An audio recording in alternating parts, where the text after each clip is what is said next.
চাচ্ছি যে তারা জিতুক, জিতে তারা আমাদের সাথে খেলুক, তারপর তারা বুঝবে যে আসলে আমরা কি। আল্লাহ যদি চায় যে হারবে আর্জেন্টিনা, উজা কইলেও হারবে, না কইলেও হারবে। আমরা আসছি মূলত উদ্দেশ্য আর্জেন্টিনা হারবে এটা দেখার জন্যই। খেলাটা 40 দিনের, সম্পর্কটা আজীবনের। এই যে তারা বলে না 7 আপ 7 আপ 7 আপ, তাই আমরা চাচ্ছি যে তাদের 7 আপটা যে তারা যেন ভালোভাবে খাইতে পারে, বুঝছেন, তারা যেন হজম করতে পারে অ্যাটলিস্ট। আমরা তো হজম করে 5টা নিছি, তো তারা তো 3টাতে সীমাবদ্ধ আছে, তারপর আমাদের ট্রোল করে। তো তাদের এই ট্রোলটা যেন মানে তারা যেন বুঝে যে আসলে আমরা 5বারের চ্যাম্পিয়ন, তো আমাদের 5বারের চ্যাম্পিয়ন হওয়ার যোগ্যতাটা আছে। আমি চাই তারা জিতুক আর আমাদের সাথে খেলুক। খেলা হচ্ছে যে যেমন মাঠে খেলবে ওইটার উপরে ডিপেন্ড করবে হার জিত। ওঝা কখনো মাঠে গিয়ে খেলবেও না, আর ওঝার ওই ঝাড়ফুঁকে কাজও হবে না।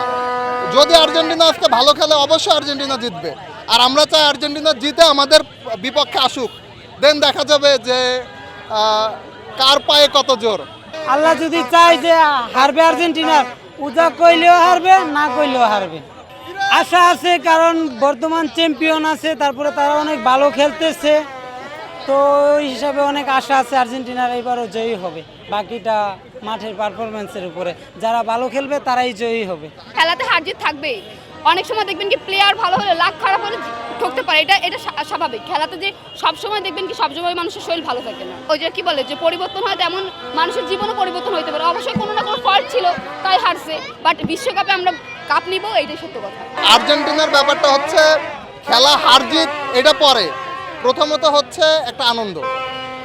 আজকে যদি আর্জেন্টিনা থাকে সামনে, আমি মনে করি, আমি একজন ব্রাজিলের সমর্থক হয়ে আমি মনে করি আর্জেন্টিনা জিতে থাকা ভালো, তাহলে এটা আরও বেশি জমজমাট হবে। কিন্তু আজকে যদি আর্জেন্টিনা হেরে যায় তাহলে তো বিষয়টা হলো না, তাহলে তো আমরা ফাঁকা মাঠে গোল দিব, এইটা তো কেমন হয়ে গেল। আর্জেন্টিনা জিতবে, ফাইনালে উঠবে, আমাদের সাথে খেলবে, তারপর না মজা।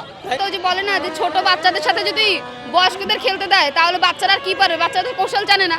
তো এই তো ছোট টিম, ওরা তো জিতবে, এটা তো আমরা চাচ্ছি যে তারা জিতুক, জিতে তারা আমাদের সাথে খেলুক, তারপর তারা বুঝবে যে আসলে আমরা কি। আমরা আসছি মূলত উদ্দেশ্য আর্জেন্টিনা হারবে এটা দেখার জন্যই। কিন্তু দুঃখজনক হলো সত্য, আর্জেন্টিনা হারবে না, এই ম্যাচ জিতবে। ওরা তো প্রথম 3 ম্যাচ ড্র হয়েছিল, ওরা হচ্ছে বাস পার্কিং করে খেলছে, ড্র হয়েছে। আজকের ম্যাচ এমন হবে না, আর্জেন্টিনা জিতবে। অ্যাকচুয়ালি কি একবার খেলা খবরটা কিন্তু বাট কেউ বলতে পারে না ওর ব্যাস কে জিতবে কে হারবে। তো 100% বিটতে 80% আর্জেন্টিনা। খেলাটাকে আসলে আমরা খেলার জায়গায় রাখছি না, এটা খুবই বাজে। খেলাটাকে কখন আসলে তান্ত্রিক এই ছুমন্তর ছু এগুলোতে আনা উচিত না। ঠিক আছে, প্লিজ আপনারা খেলাটা উপভোগ করেন, মারামারি হাতাহাতি বা এই ধরনের কোনো কিছুতে যায় না। কারণ কি জানেন, খেলাটা 40 দিনের, সম্পর্কটা আজীবনের।